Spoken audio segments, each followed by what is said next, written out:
I got some bad news for any of you who might be in Utah. If you try to load up a website, which I'm reading is called PornHub, you're not gonna see what you're looking for, whatever it is that they have there. Instead, you'll see this. Hi, I'm Sheree DeVille. As you may know, your elected officials have required us to verify your age before granting you access to our website. While safety and compliance are at the forefront of our mission, giving your ID card every time you want to visit an adult platform is not the most effective solution for protecting our users, and in fact, will put children and your privacy at risk. In addition, mandating age verification without proper enforcement gives platforms the opportunity to choose whether or not to comply. As we've seen in other states, this just drives traffic to sites with far fewer safety measures in place. Very few sites are able to compare to the robust trust and safety measures we currently have in place. In order to protect children and user privacy, any legislation must be enforced against all platforms offering adult content. So that is both awesome and definitely not what people in Utah were expecting when they tried to log on to whatever PornHub is. So basically what Sheree DeVille, who by the way has appeared on our show, she's an activist in a number of different topics, including attempting to use pornography to get guys to be a little bit more cautious before jumping into cryptocurrency. That's what we actually talked about. But anyway, there she is attempting to get people to put a little bit of pressure on their government in Utah to dial back some of the legislation they've passed recently, including SB 287, online pornography viewing age requirements, which was passed in March and goes into effect today. In that law, a commercial entity that knowingly and intentionally publishes or distributes material harmful to minors on the internet from a website that contains a substantial portion of such material shall be held liable if the entity fails to perform reasonable age verification methods to verify the age of an individual attempting to access the material. So they have it in Utah. It's working its way through other state legislatures.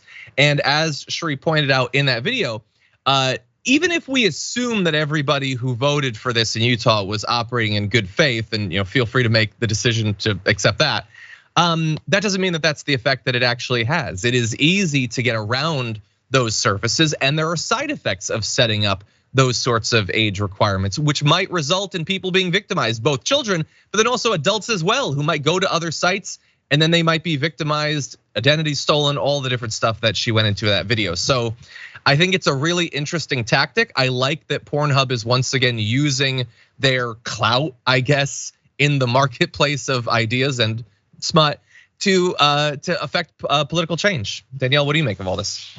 I mean, one, I think that, bravo to Pornhub. I think that what they're doing makes sense. And the reality is that these attempts at supposedly keeping children safe is BS. And I'll just keep saying that. I'm like, do you know what you should be making legislation around? I don't know, gun safety. You wanna, again, these places, they want to ban books and ban drag queens and ban porn and do all of these things to quote unquote keep children safe. But the one thing that we actually need in order to keep children safe would be gun reform. So, attacking private industry as a way to, again, force a political agenda that is around faux ideas around religion and modesty, that's what they're doing. So I think that it's important to call it out. I think that it's important for these private companies like Pornhub and others to flex in a lot of different ways. But again, if you want to keep kids safe, maybe stop them from getting murdered in their classrooms. Just an idea. Yeah, exactly. No, I love what gets to qualify as a threat and what doesn't in America. So yeah, the fact that a trans person exists, mortal threat, needs to be wiped out, legislation everywhere, instantly dozens of bills. The massacres just doesn't even, like they're literally going on camera and saying, we're not gonna fix that. But they think they can do this. And look, it goes way beyond this. So this is, I think, extreme, but in the context of everything the right has been saying recently about pornography, it's actually relatively moderate. Marjorie Greene was just found on video, I think it was yesterday, saying we should porn. We should porn. That's what she means. What she said was we should ban all porn. Like effectively, adults should not be allowed to consume this material. And again, I've been beating this drum day after day. the party that used to talk about freedom, doesn't believe you should be able to smoke what you want, doesn't believe that you should be able to read what you want, doesn't believe you should be able to fap to whatever you want. Like, you do not have freedom in the world that they are trying to push us towards. And I am very happy to talk about this constantly because I believe that there are not a lot of Americans that actually agree with them. But the issue is that I don't think that the response to these sorts of culture war attacks and rolling back of rights and freedoms is anywhere near as big or as passionate as of right now as the attacks come against it. I think a lot of people, even in the wake of the destruction of Roe v. Wade, still don't understand how radical the other side is, how relentless they are at the state level in passing this sort of BS. And so I think that everybody needs to rise up. I should probably have worded that differently considering the subject matter, but any final thoughts, Danielle? Oh God, that was good. My final thoughts are people need to pay attention to what the Republican agenda is because they actually do have an agenda. And it is to make sure that everyone thinks like they do, prays like they do, and isn't connected to anything that they find harmful. And it is, to promote their white evangelical Christian agenda. So folks, wake up, vote at all levels of government.